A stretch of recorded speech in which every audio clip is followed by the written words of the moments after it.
Hello, a very warm good morning to all of you, and welcome to Unacademy. Welcome to today's The Hindu newspaper analysis, where we take a look at the important articles in today's newspaper, analyze them, and the static information behind them. And along with that, a couple of articles which have been in PIB since yesterday and which can be relevant for your examination, or even some excerpts out of that, if that can be relevant for your examination. That is something we are going to discuss. So, in total, you can see that we are going to have around five different topics in discussion from the Hindu newspaper and two topics from of discussion from PIB. So, AI will reshape jobs, but the bigger task is skilling. Now, this is a prevalent discussion that you have been seeing that emerge over the past 1.5 years about the role of AI in terms of jobs and developing economies like India, where there are many of the jobs which are not in a highly skilled sector, how they will be impacted.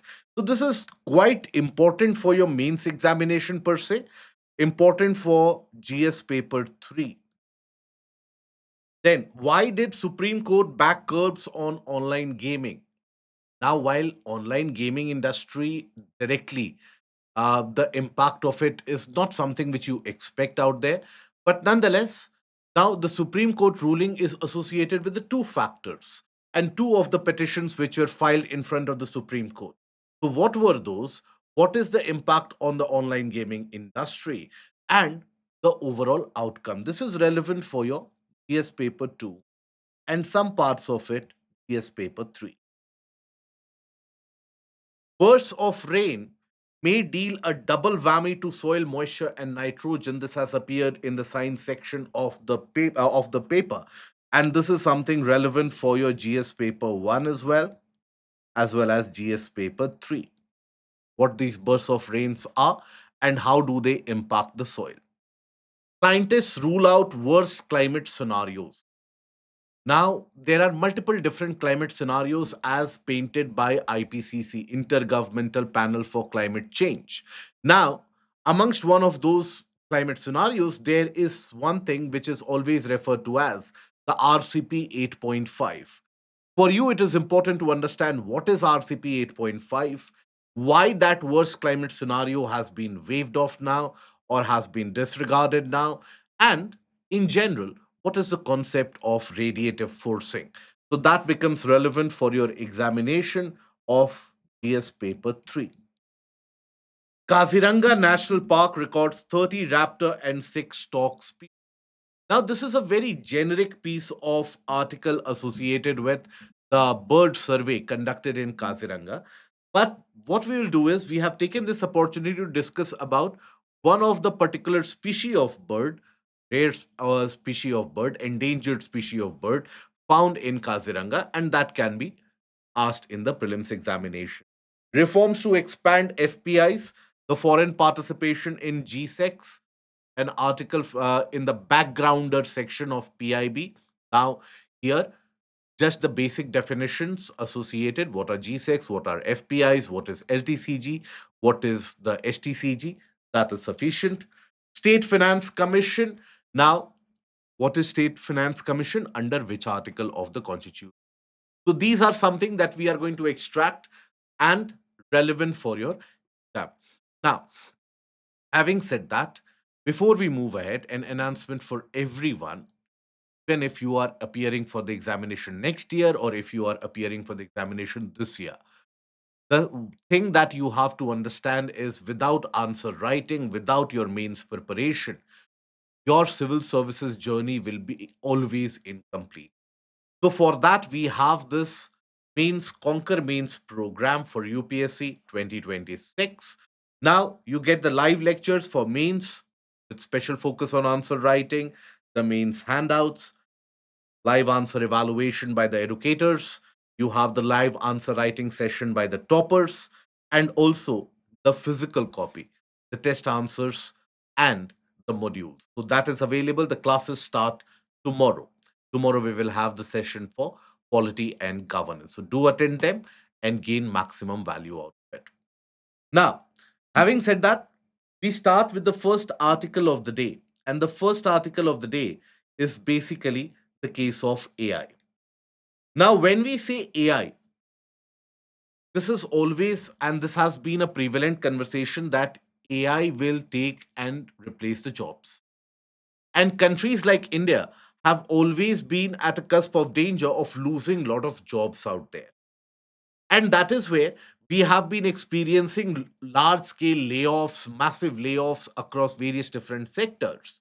And oftentimes that is attributed to the role of AI. The article argues, however, that not all of it is attributable to AI. Let us understand this article better.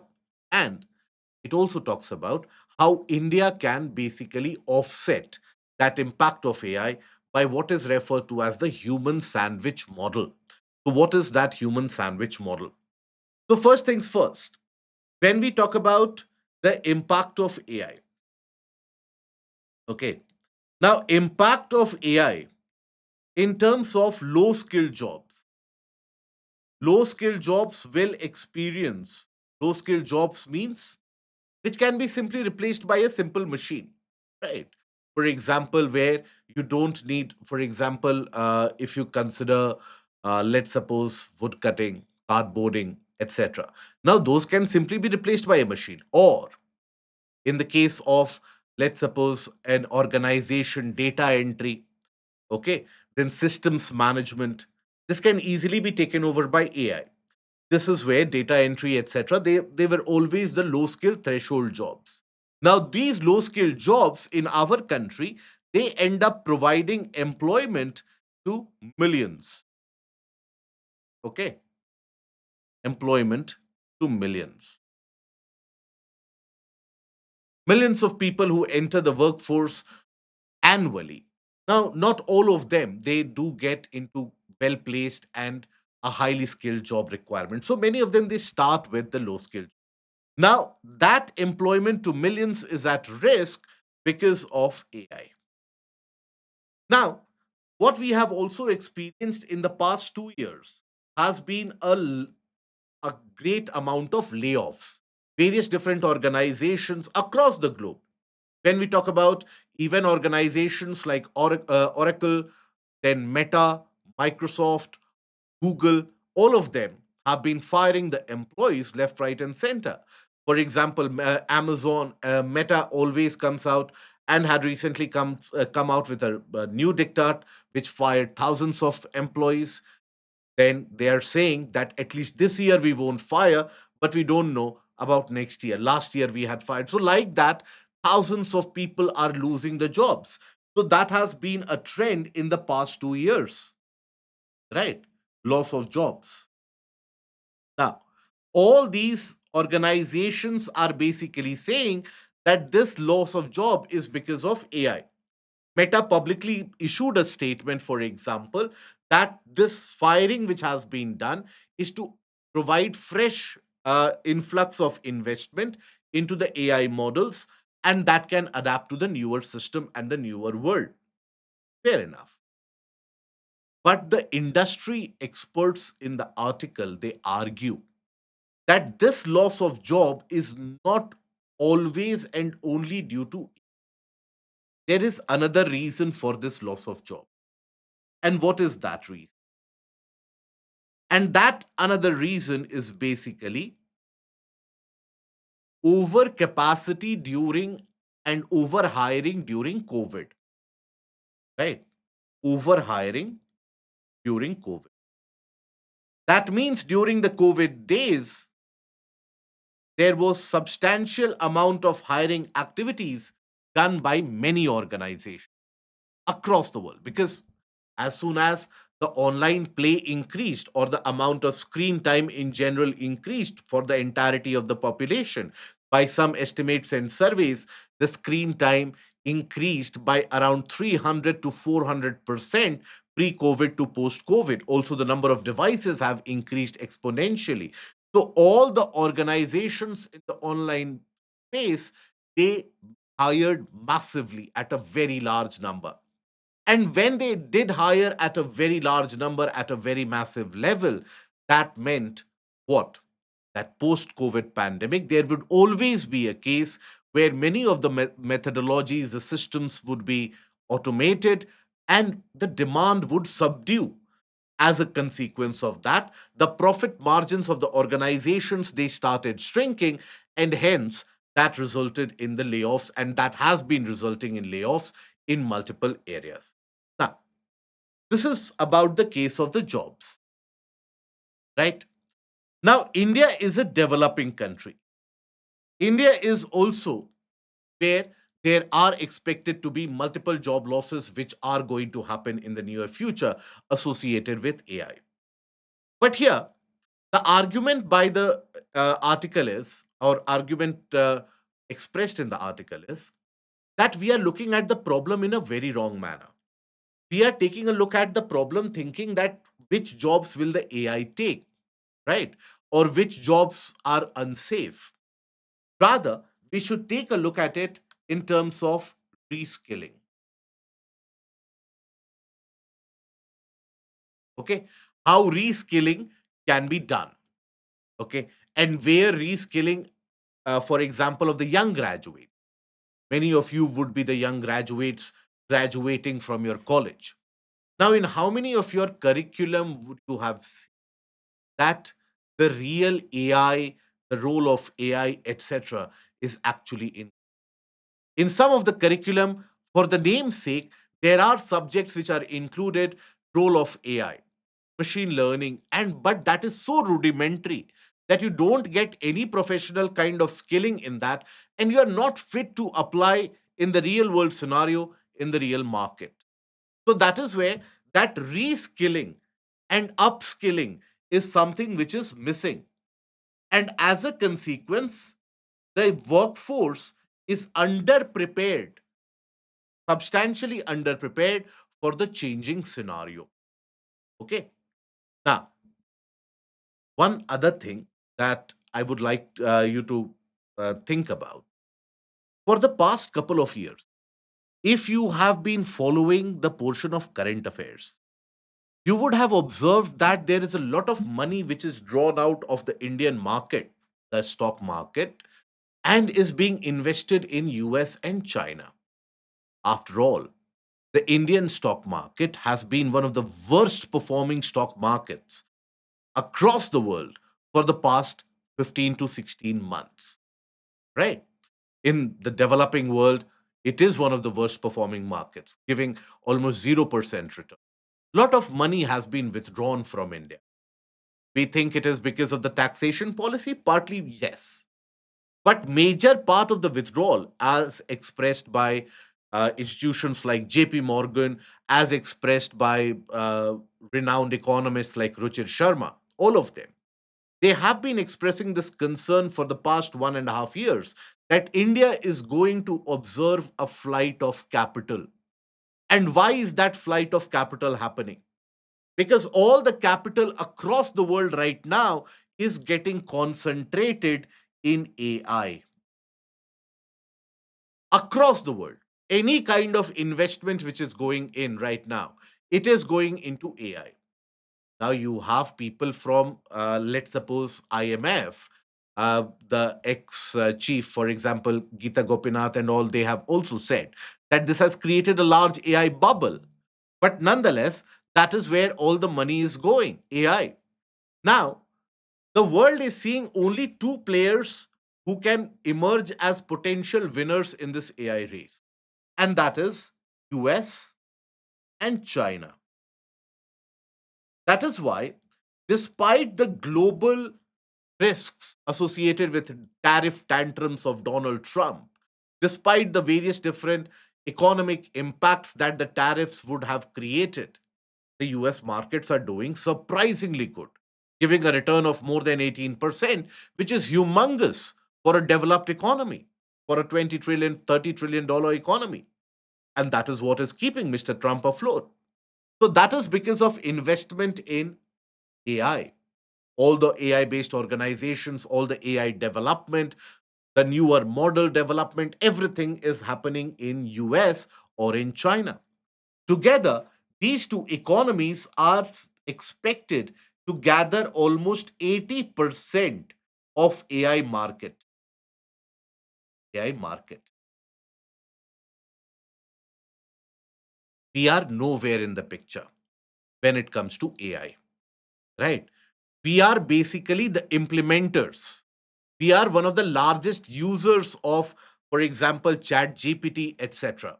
But then India clearly has one of the largest user base for majority of the AI LLMs which are there, the large language models which are there, be it chat OpenAI's chat gpt or Anthropic's cloud. All of them, India is one of the largest base, but we are nowhere in this picture. That is where we need to change our approach. One thing is, we have to focus upon development of AI. We don't need to reinvent the wheel again.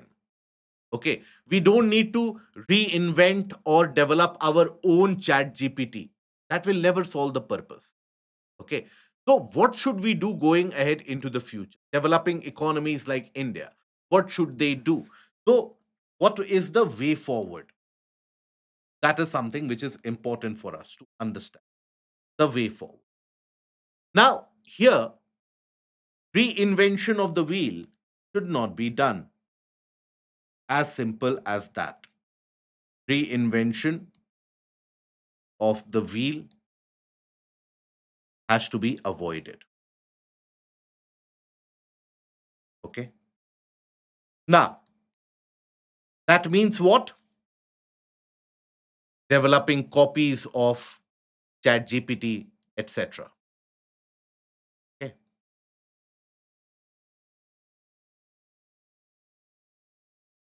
So, what should we do?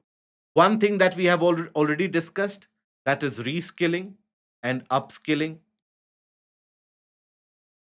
isn't it? Reskilling and upskilling, that is something that we have discussed. Other than that, what can we do? This is where a very interesting aspect has been indicated here in the article is that you have what is referred to as the human sandwich model. Now, what is this human sandwich model? Human sandwich model in the application of AI. That means, let's suppose if you are to use AI, AI has got inputs, you provide the inputs, isn't it?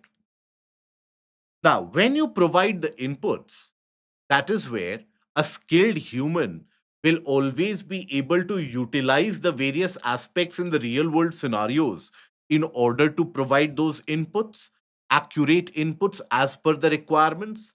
So, that is basically where you will have the human inputs. And once, let's suppose the AI generates an output. Now, where do you use that AI?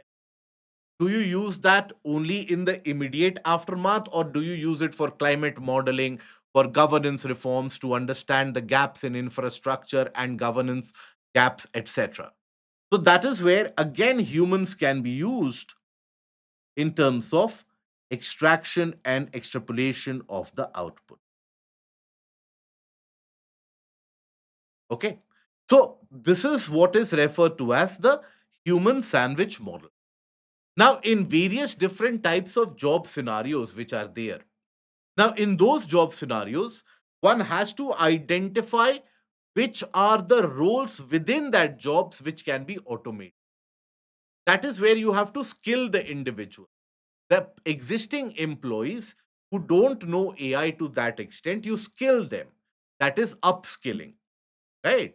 Those people whose information has been redundant, you reskill them. So that is reskilling and upskilling which you have to provide. And that is where you can have greater utilization of the workforce. We are a large workforce also. Okay. Utilization of workforce.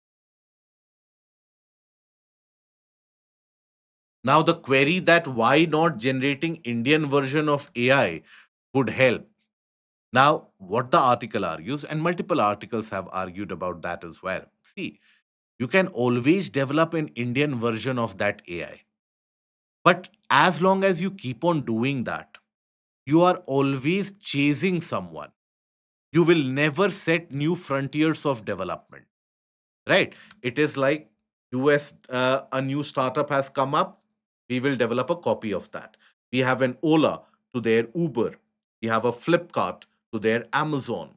So you are never at a forefront of innovation. You are always trying to copy a model. You are trying to suit it to Indian scenario. Now that will not help beyond a particular extent, right? That will always have a limitation in terms of the calibration, in terms of user utilization.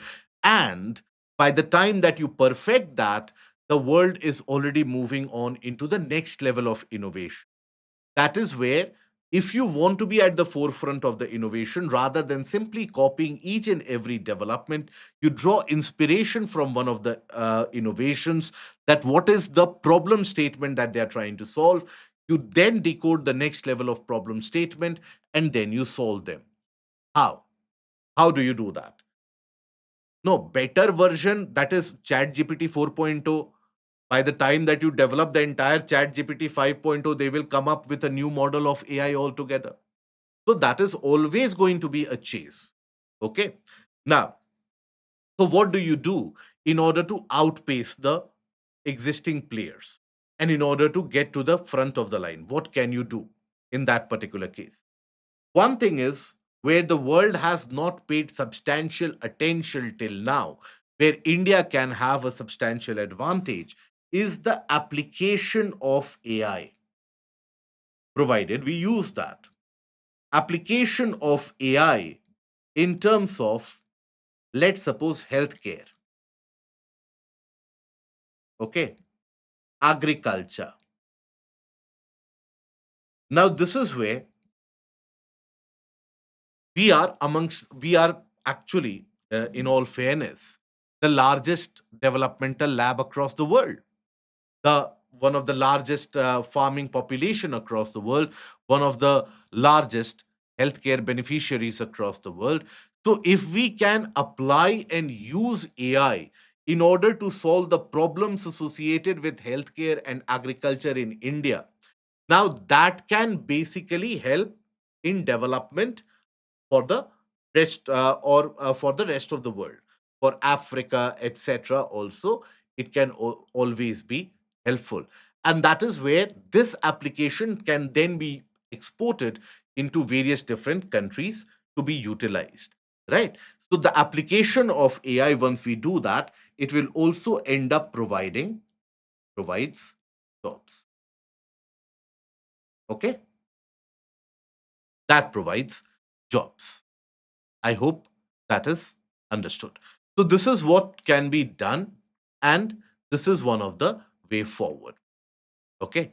But China has its own app and its own version of GPT. They have limited usage. How is it still leading? China is a different case study altogether, my dear. China cannot be compared to India. In China, you don't allow any of the apps that US has developed, right? So that is where their own apps, and they do it from get to go, from day one. None of the apps are allowed. None of the those software systems work.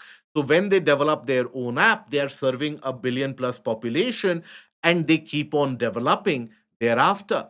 Now in India, we allow those apps to already work. So you have a Google, and then you develop an Indian version of Google. Google will always have more amount of resources, more amount of tech power, more amount of skill individual to always up the game, and you will always be left chasing it. In the same marketplace, a new entrant will never be able to compete with a Google for that matter. So what China does, China completely closes it out, and this has been done for decades now. So China does get some kind of a leeway to develop its own system, and the preference factors also.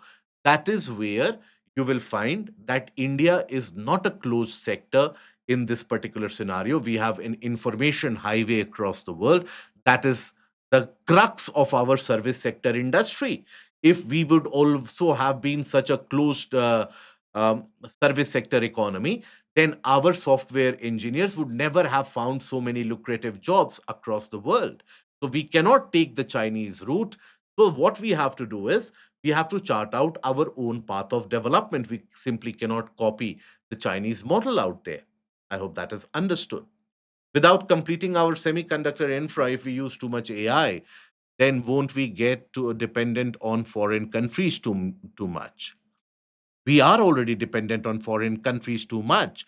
That is where one of the basic things that we have started to do over the past year is developing the hard infrastructure associated with AI. That is the cloud spaces, the storage banks. That is something that we have started developing in our country. Once we have done that, once we have solved the architecture problem associated with the AI, then slowly and steadily the younger population already which will be aware about AI. For example, today, in today's day and age, you will find someone going in the school, they are able to write a JavaScript and develop a web page on their own. Long time ago, this used to be the work of the software professionals, and India would get a lot of flack for this, that we don't have enough trained professionals for that. So that is where you see that with the predominance of these sectors and the inculcation of that information, the exposure to that information for the younger generation will have benefits in leaps and bounds. So that is where this portion is very important in terms of inculcating it in the education sector. Okay, so I want you to get a larger, complete scenario out of this and provide a way forward. We can benefit from AI, definitely. But no one across the world is telling us right now, or nowhere is it a common knowledge, that how can we control the type of crops that can be grown. Can we use predictive modeling of AI to tell me the amount of rainfall which will occur on 15th of July and 15th of August? If I have that amount of information with me as a farmer, if I have that amount of information about the soil moisture, the moisture retention capability, then I will be able to make informed decision about whether to grow paddy or whether I should stick with cotton. And that will mean that the agricultural outcome of the country will change, prosperity will come. About the, for example, horticulture is where there are immense amount of possibilities of use of AI, because the vegetables, the fruits, etc., which are grown, they require specific conditioning of soil temperature, air temperature, moisture level, and so on. So if the predictive modeling can tell us or give us that information, it will increase the farm income, increase India's exports. Same is the case with healthcare sector. Let's suppose AI, with the help of a basic analysis tool of imaging of blood sample, can give me an immediate report of the disease that a person is suffering from. Then, and if I have enough amount of parameters based upon a person's profiling, if I can get an idea about the nutritional status, etc., then the medicinal cost won't be that high. Medicine intervention can be made applicable to a larger population. So that is where AI can actually be used in larger amounts. So this is what you have to write as the innovative solutions. Only then will it be able to preserve the jobs. I hope it is clear to everyone. Now, I have kept a very open ended question in this case. Discuss the impact of AI on emerging markets like India. Now, always remember, in the 15 marker question, you can use the 70-30 rule. 70% of the portion covering the area directly asked in the question, 30% not directly asked, but which can be used. Now, one thing that you can start the intro with is the fact that AI, or artificial intelligence, has been a new technological parameter or a new technological breakthrough on the cusp for the past couple of decades now. As it turns into reality, the global markets are, or the global environment organization, workplace, everything, anything you can write, is changing at a very rapid pace. While that impacts the world in varying different rates, India is also impacted. That is your intro, and then you come into the body portion, and that is where you start with the case of impact on India. There you talk about the low skilled jobs, right? Low to medium skilled jobs, give certain examples that will be taken by AI.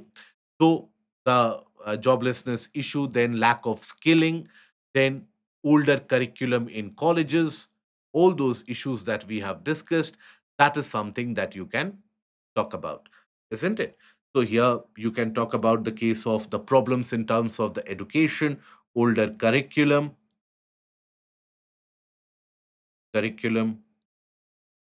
right? And then, for example, lack of skills,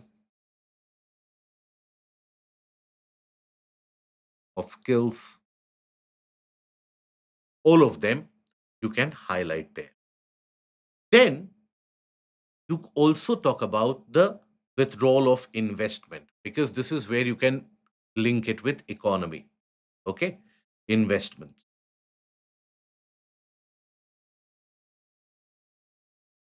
withdrawal. Okay, then provide in the later part of the body way forward. In the way forward, start mentioning about the case of how it can be used. So our aim should be to utilize minimum 10% of the global market share, to occupy at least 10% of the global market share. And in that particular case, we should, what should we do? These particular factors that can be provided. Okay, the way forward you can provide. In the conclusion, you can write that AI is not something that can be avoided, or AI is not something that can be ignored.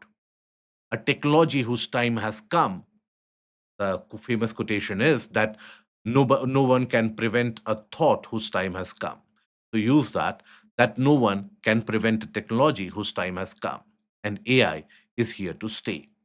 As a country, as a society, we shall benefit by utilization of this AI for our own benefit, rather than staying on the sidelines and being so adoption of AI should be our greatest strength, and that is something where we can explore. Okay. Now, then after that, why did Supreme Court back curbs on online gaming? Now, this is slightly less important, but nonetheless relevant for your GS paper too. Now, the context of it, you had various different online gaming platforms like the Mobile Premier League, Dream 11, uh, online poker, etc. Now, there were two issues which went in front of the Supreme. Understand them. One issue was that the governments of Karnataka and Tamil Nadu, they basically imposed restrictions on the utilization of this online gaming platform.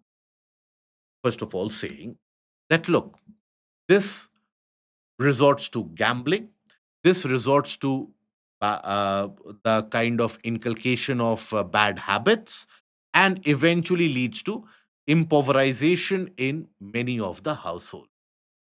So that is why they imposed a restriction. Now, the gaming companies went to the court asking about that, why has the restriction been imposed on us? Does the state have the right to impose restrictions on the online gaming platforms?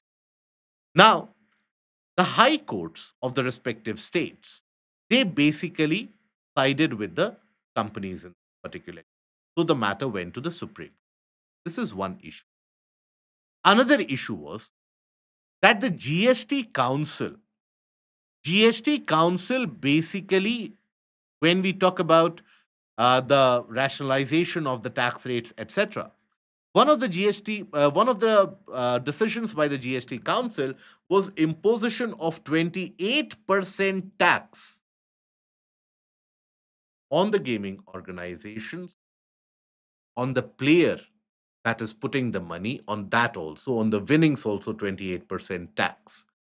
But not only that, 28% tax associated with, that is retrospective. Now, retrospective taxation, one thought, was a ghost of the past. One is immediately reminded of the cases were filed and pending. For example, the retrospective taxation against Vodafone Idea, etc. So one thinks, basically is lulled into the opinion of thinking that this is something of a ghost of a past of Pranab Mukherjee days when he was the finance minister. But this retrospective taxation has come back. What is retrospective taxation? That since you have been operating from that point of time, whatever has been your tax. Okay? So imagine if an organization is working from 2018. GST Council, let's suppose, took a decision somewhere here that 28% tax will be imposed. What they are saying is that the entire period you give me the tax of 28% is from the earlier time. Now, in this particular case, what happens here? Whenever you have this retrospective taxation, the tax liabilities run into lakhs of crores. Multiple such online gaming platforms have shut down. They have pivoted. They have become fintech institutions now.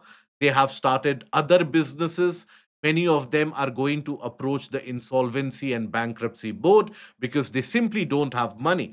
Now, every other tax circles across the world, tax jurisdictions across the country, they are filing the tax requirements from these organizations were 20,000 crore, 40,000 crores.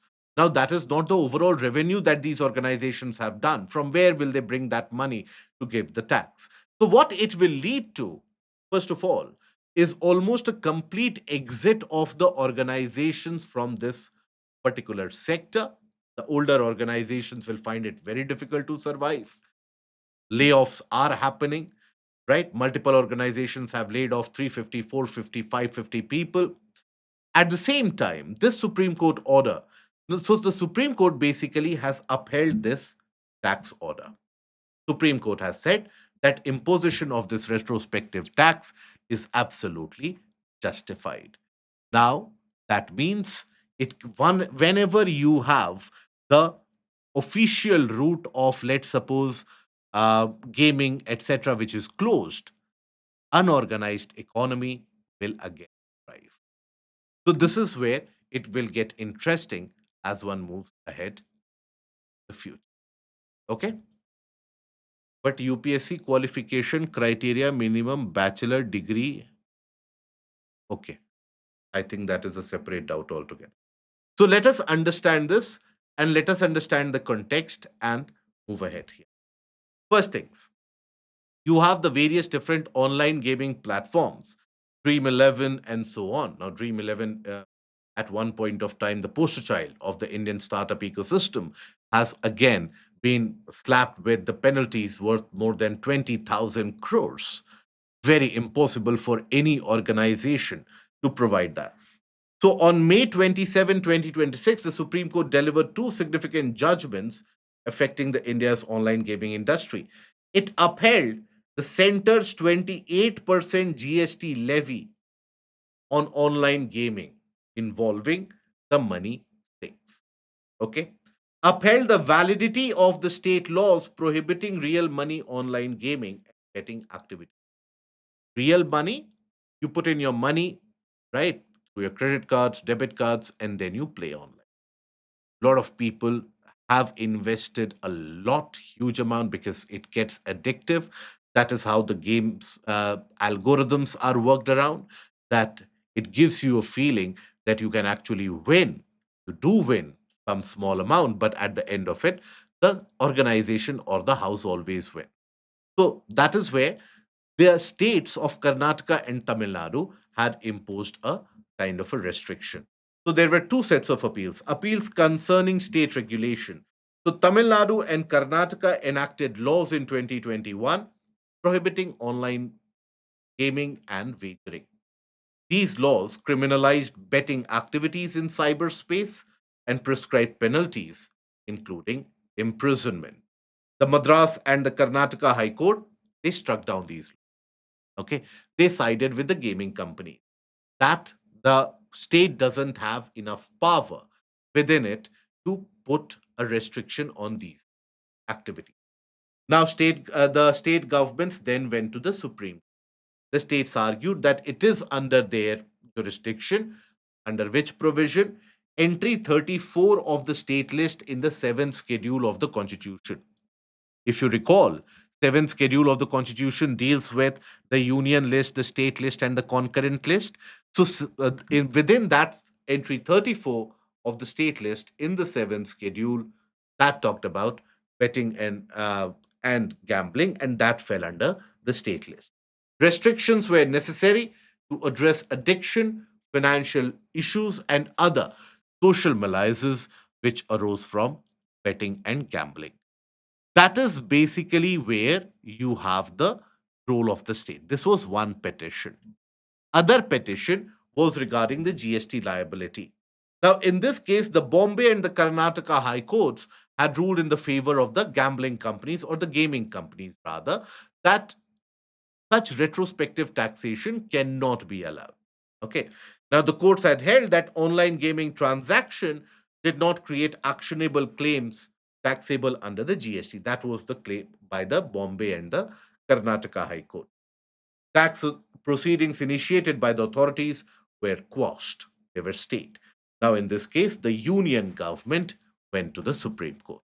So in one case, you had the Karnataka government and the Tamil Nadu government. In other case, the union government. Also, think about it, right? All and just to give you the kind of a unique political unity of our country, you might think that politics in our country is quite divided, but this is just a subaltern view. Now, union government ruled by a political party of a certain ideology. Both the states, Karnataka and Tamil Nadu, ruled by different political parties of different ideology. But where do all of them converge?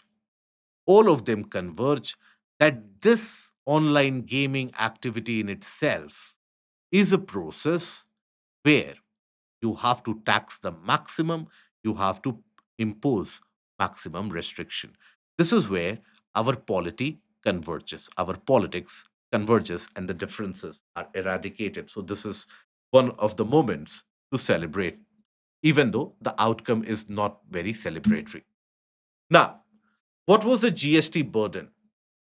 In August 2023, the GST Council did decide that all online games involving bets or wagers would attract 28% GST.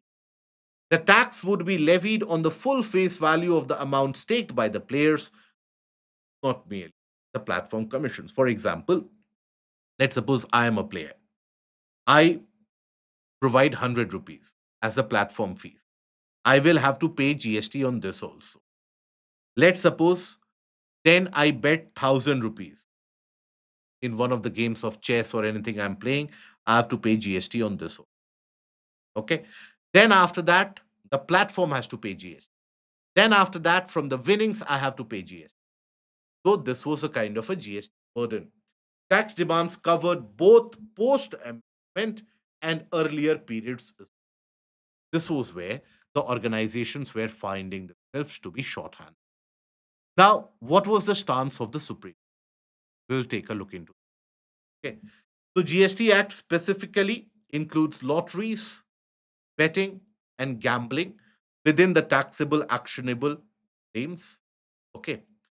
PDF I'll provide you on my Telegram group in a couple of hours. Parliament. Now, the court said that GST Act does include the term lotteries, betting, and gambling within taxable actionable. It is as per the GST Act itself. So this is not out of ordinary. And the parliament, therefore, possesses the authority to levy GST activity. Okay.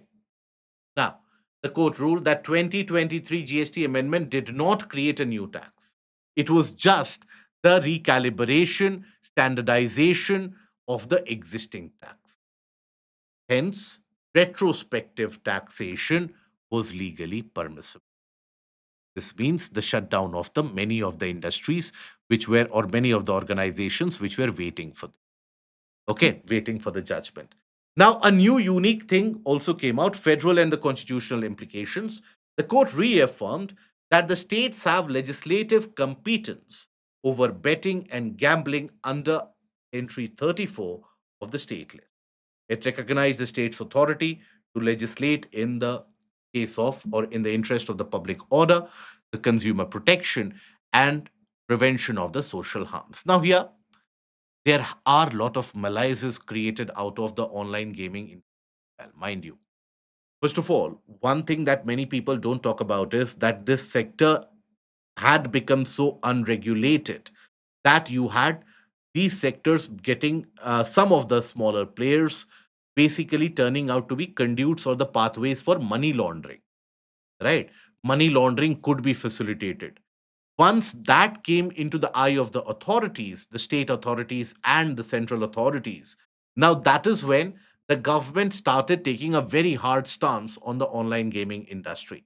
Along with that, as many of you have also cited, you had the cases of multiple suicides, etc., which did take place, particularly of the younger generation in the later teen years or in the early 20s. Many people impacted by this addiction, they were forced into such huge amount of debt that they ended their lives. Now that is when again these kind of activities and the prominent news headlines which come, that forces the hand of the state government as well as the central government. But nonetheless, the overall impact will be that these industry will now come to a screeching halt. Rise of the unorganized sector can happen in this particular case. Even though there will be appeals which will be filed, many of them will have to pivot into other areas. Insolvency and bankruptcy board will get another set of companies to handle that. Okay. Now, then coming on to the next article, quite an interesting article, because even though it is not from Indian context, but it is very applicable in Indian context as well. Bursts of rain may deal a double whammy to soil moisture and nitrogen. Now, here, basically, what is this? This talks about the case of distribution of rainfall. When we say distribution of rainfall, okay, distribution of rainfall. Now, earlier, what used to be the case is, let's suppose in 2 months, there would be 30 centimeter rains in 2 months. That means 15 centimeter rains, or let's assume 30 centimeter per month. Okay. So earlier, what used to be the case would be that you would have around 1 centimeter or 2 centimeter every 2 days.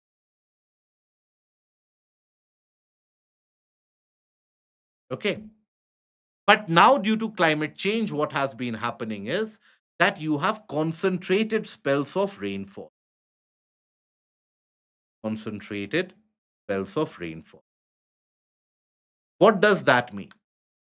That basically means that you will have 10 centimeter in one day, then 15 or 20 dry days, no rainfall, heat waves, again 10, 15 centimeter in one day. So what it is doing, it is not leading to the moisture retention. Because when it rains, let's suppose it starts raining, there is something which is known as the absorption capability of the soil. So, as the water falls, the soil absorbs this moisture and it recharges the groundwater. Groundwater. Okay. And it keeps the soil moist. It can support natural vegetation. Now, if the rainfall is very high, now beyond a point, no further recharge of the groundwater will happen. After that, what will happen is that water will start to accumulate in small pools on the surface. Okay. After basically excess rainfall and beyond a particular point, when they can't absorb any more amount of moisture, then all that water will start to accumulate in the form of small. Now, next day, this will evaporate. Evaporate. Okay. Now, there are two impacts which are possible in this. Let us understand both of them. So, here, when that evaporation happens, there is loss of water. Simple. Loss of water due to evaporation. Now, when evaporation happens, there is also the capillary action with which, through the pores within the soil, all the salt particles, etc., they are drawn to the surface, isn't it? And as a consequence, the water is evaporating, but the salts will be left on the surface. So all the soil will have the dominance of the salt, water is evaporated. This renders the creation of saline soil. Saline soil. What we are observing already in the region of Punjab, Haryana, and Western UP. Western. We are already observing the presence of saline soil. But this concentrated spell of rainfall across the world is also going to create this kind of saline soil. Why do we have this concentrated spell of rainfall, by the way? One of the major reason is the changing land use pattern. That is, earlier, let's suppose in a region you would have hundreds of trees. Now, these trees throughout the day would give some amount of moisture in the atmosphere by the process that is evapotranspiration. Now, this would mean that there would be sufficient moisture and cloud cover to bring some amount of rainfall on a daily basis. Now, what we have done, we have cut down all the trees, right? We have barren lands. So, as a consequence, rainfall will occur only when you have moist winds which will come through. Okay. Only when moist winds will come through, then rainfall will happen. It will happen in burst, and then again it will pass away. So that is where you have this concentrated spell of rainfall, creating saline soil conditions through evaporation. This is one outcome. Another outcome is, as per the research paper which has been submitted based upon the studies in China, that if you have rainfall, rains, sporadic rains, and lot of concentrated rains beyond a certain limit, then while this raindrop is happening, while the water is falling down, at that point of time, there are multiple nutrients, etc., which are present in the soil, which are later on utilized by the plant. One of the most important nutrients is nitrogen, which is already deficient in majority of the soils across the world. So this excess amount of water basically dissolves the nutrients and brings them to the lower level, washes them down. And that is a process which is known as leaching.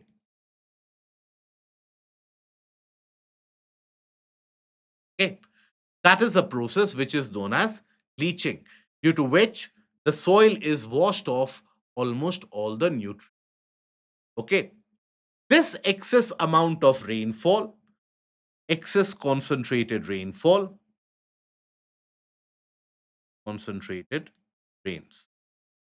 So if I can put it in one place, can create saline soil conditions, right? Other than that, it can also create leaching of nitrogen. Okay. Other than that, what can it do? Excess amount of water in a region generates a flow, and that flow can always lead to erosion of the soil. Erosion of soil. Many of the times, it carries the soil nutrients into the nearby water bodies, and that is when the lakes and the ponds, they are dominated by the nitrogen pollution, the phosphatic pollution, leads to eutrophication in the water bodies and a harmful algal bloom. And harmful algal. Okay, these are some of the consequences, and also limited recharge of groundwater of groundwater, which means that the 10 or 15 dry days which follow this excess spell of rainfall will lead to future water scarcity. Water scarcity.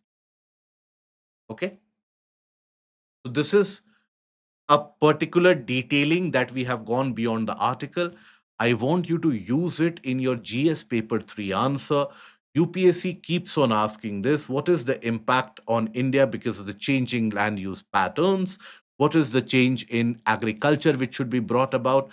So, in those kind of aspects, changing land use pattern, impact on climatology, impact on the Indian conditions, there I want you to highlight this. Okay. Abhilasha, I have already explained that what causes this kind of rainfall, the change in the land use pattern, that when you have vegetation, it by transpiration, it introduces lot of moisture on a daily basis. So you have a regular occurrence of 1 centimeter, 2 centimeter rainfall. But when you cut down the trees in a particular region, that means that you are completely dependent only on the moist winds to bring rainfall. Okay. Now, scientists rule out worst case climate scenario with caution. Now, basically, climate scientists have said that the RCP 8.5 is something which is not going to happen. Now, what is this RCP, or what is this scenario that has been ruled out? First of all, what they have said is that RCP 8.5 is ruled. That is, just to give you an idea, when you do climate modeling, and across the world, one of the premier organizations which does climate modeling is Intergovernmental Panel for Climate Change, IPCC. When was IPCC created? IPCC had been created in when? 1988. And which were the organizations which created IPCC? There were two organizations which created IPCC.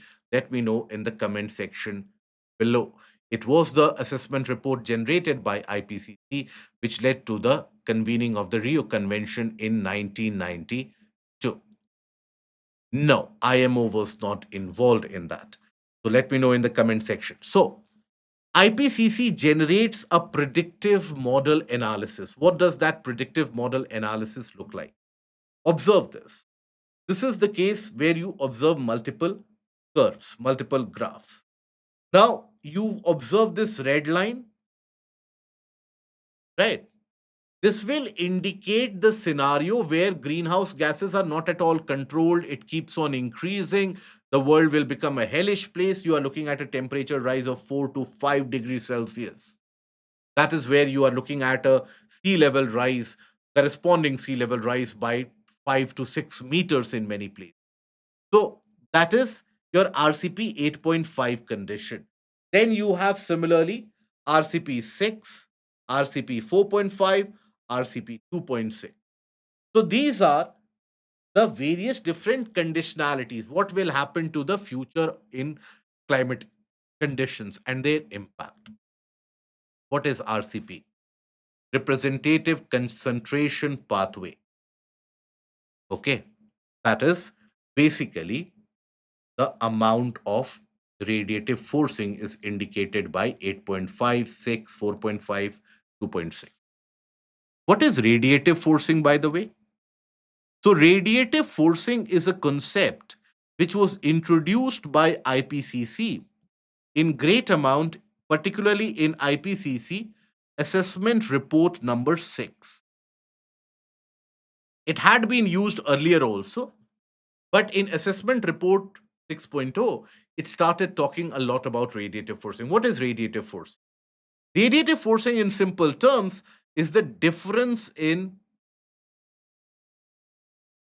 heat received, heat received to heat lost. Okay. Difference in between the heat received to heat lost. For example, let's suppose I have black carbon on the surface. It will absorb greater amount of heat, it will release lesser amount of heat. So my radiative forcing is positive. That means it will cause warming. Okay. So that is why positive forcing, positive forcing is associated with warming. Black carbon, greenhouse gas emissions, they absorb more, they lose heat very little amount. That is positive force. And then you have negative force. Negative force. So negative forcing leads to cooling. For example, let's suppose when you have the aerosols higher up in the stratosphere, they are whitish in color, they will re-radiate back the solar rays. Okay. So ice cover, lot of ice cover, thick ice cover on the ground, re-radiate back solar rays. They will absorb less, reflect more. So negative forcing causes cooling. So all these that you see, 8.5, 6.2, 4.5, 2.6, all of them, these are the positive forcing numbers. That this is how much warming will be caused, will be done. Okay. So I hope that is clear. So there are multiple scenarios. This you can basically associate with the PDF when I provide it to you, that you can use it for your examination also. That what was RCP 8.5? So it was considered to be the worst case. RCP 6.0, medium case. RCP 4.5, medium to low emissions. RCP 2.6, the best case scenario. So 8.5 represents a future with little to no restrictions on greenhouse gas emissions, assumes rapid population growth and heavy reliance on fossil fuels, leads to a temperature increase potentially exceeding 4 degrees Celsius by 2100. This is relevant for your prelims. That by RCP 6.0, total emission would peak by around 2080. Under the model of RCP 4.5, that is radiative forcing of 4.5, it would peak by around 2040.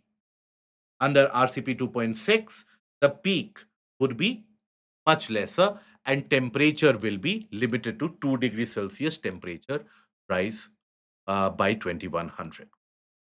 Now, this is the background. Now, the climate scientists have said that RCP 8.5 scenario, 8.5, is not going to happen. There are reasons for this. That RCP 8.5, such high amount of temperature rise and emissions won't happen. Why? Because when we talk about Europe, EU, and Americas, in both of these areas, the net emission in itself is reduced. Net emission is reduced substantially. Okay. Other than that, you also have the case where one of the largest emitters, that is China. China is turning into renewables at a very fast pace. And that is where there also the emission intensity as a part of the GDP, that is also reducing quite substantially fast. So, because overall the emissions are reducing, newer tech is becoming more adaptable. That is why RCP 8.5 condition is. Having said that, the same report also talks about the fact that even if the temperature increases by 2 degrees Celsius, okay, so, that is RCP, let's suppose 4.5 or 2.6 condition, That also can cause heat waves, cyclones, storms, and other crises. But for your examination, you should be aware about what these are, the conditions of RCPs are, and what do each of them. Now, Kaziranga National Park records 30 raptor and 6 stork species in a rapid bird survey. Now, you had various different bird species like the adjutant stork, etc., which were basically counted. Now, Kaziranga lies in the uh, East Asian Australasian flyway, which means that there is substantial amount of migratory bird population. Well, now, while the normal birds have been talked about that you hear about more often and not, one of the birds I want you to notice for your importance in the prelims examination, which has just been mentioned here once and then not repeated, that is the Pallas fish eagle. Okay, it is hidden in the text here. So, this is where it is relevant for your examination because it was in news. Now, here, these are basically the migratory raptors, which are killed hunters, right? Now they tend to migrate. Observe this migratory range is also present. And overall, IUCN, they are listed as endangered species. Okay. Now, yellow hooked beak for tearing prey, brownish hood, population of 1,000 to 2,500 mature individuals. They build large stick nests near trees, near the water bodies, and they eat fish. They can also hunt the ducks in large numbers, the demozoil cranes, ibises, everything is hunted by them. Primarily migratory birds that move from southern breeding grounds in North India to non breeding grounds in North and Central Asia. Okay, so this is something that you can keep in mind, right? Now, couple of articles relevant for your PIB. Kaziranga National Park in the state of Assam. That is where you have one of the largest population of one-horned rhino. So, in the state of Assam, where you have the presence of the grasslands, the moist deciduous on the coast or on the sidelines of Brahmaputra river system, that is where Kaziranga is situated. Kaziranga very much a part of the Project Tiger as well as the Project Elephant in order to, because both of them are present and has been a vital part of the India Rhino Vision, which was launched in 2005 up till 2020 with the aim of increasing the rhino population to 3,000 in the region of Assam and then spreading it across the 7 protected areas in the region of Assam, including Dibru-Saikova, including the region of Manas, including the region of Burachapori, etc., in all these areas to increase the rhino population. Pobitora include. Okay, so that is the case of Kaziranga. Now, this is an article which has been doing rounds. Now, PIB has come up with a kind of a backgrounder in this. You can see the PIB backgrounder. Reforms to expand foreign participation in GSECs. Now, government securities, they basically, as I have been telling you, that Indian stock market has been observing a withdrawal of capital, flight of capital at a very fast pace over the past 1.5 years, owing to the taxation structure, taxation on equities, taxation on long term capital gains tax, etc. Everything is there. And that is why the government bond market is something which was suffering. Now, the government had announced tax exemptions on interest income, LTCG, STCG, short term capital gains tax, expansion of specified securities under the fully accessible route, and streamline investment flow. Now, aim to attract stable long term foreign capital, deepen the GSEC market, and strengthen India's debt market. Okay, so that more money will come in, manufacturing sector, you will have more investment, and so on. Infrastructure funding, everything will be beneficial out of this. Now, for your prelims examination, the basic definitions: FIIs, FPIs, GSECs, BIS. FIIs, basically, category of FPI that refers specifically to investment made by the foreign institutional investors such as mutual funds, pension funds, insurance companies, and hedge funds. They invest pooled funds in financial markets and play a more active role in the investment the space. FPI, investment made by foreign individuals, institutional investors, or funds and financial instruments such as stocks, bonds, etc. GSECs, the government securities, tradable debt instruments issued by the central and the state government. Now, what are the taxation? LTCG and STCG. So, LTCG arise when government security is held beyond the prescribed holding period. But please keep in mind, LTCG is not restricted only to the government security. Even in unlisted or the case of the normal bonds, the normal stocks, the equities, the mutual funds, there also you have the imposition of LTCG and ST if possible. Okay. So listed G6, LTCG is imposed for more than 12 months, unlisted after more than 24 months. STCG listed 12 months, unlisted up to 24. Multiple choice questions in economy in particular can be addressed with this. The aim to increase the participation and the investment in stop the flight of capital. Now, another article for the PIB which is issued by the Ministry of Panchayati Raj Institution is what? Report on data sets for the State Finance Commission to be released on 8 June 2026. So the State Finance Commission is going to come up with the various different data sets associated with the financing, the devolution of the financing, etc. Not something which is very important in this. But what can be extracted out of this for your exam is the case of the State Finance Commission in itself. So the State Finance Commission is constituted under Article 243I, right? And 243Y. Okay? 243I and 243Y. One of them deals with the financing of the Panchayati Raj, another one of the municipalities.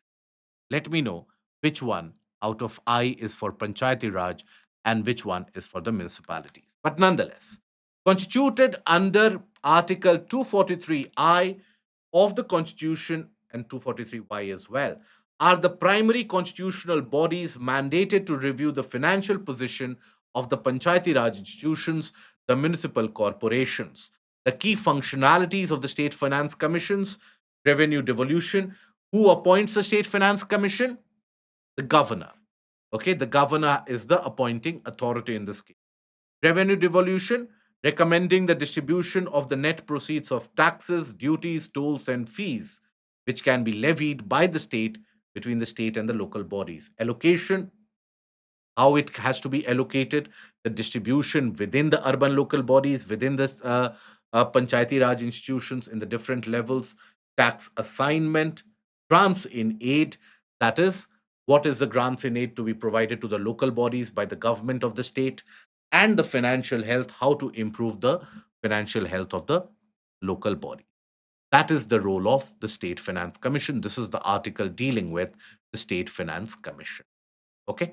So that brings us to the end of our discussion today. I hope the discussion has been healthy and we have gained something out of it and we have benefited out of it. Okay. Now, if you have liked the content, put that in the comment section below. Do take a look at the quiz section in the Telegram group and take a look at the multiple choice questions associated. We have also uploaded on the channel the first lecture of our Elevate Batch Geography series. Do take a look at that, and you can still be a part of the Elevate batch, which will continue from tomorrow. So, do take a look at the Indian Geography first lecture. Let us know whether you have understood the concepts associated with the daylight saving time, the basic concept associated with the diversity of India, why is India known as a subcontinent, and we will proceed ahead. So, if you have liked the video, click on the like, share, and the subscribe button. Till we meet again, do take care. Goodbye. Thank you.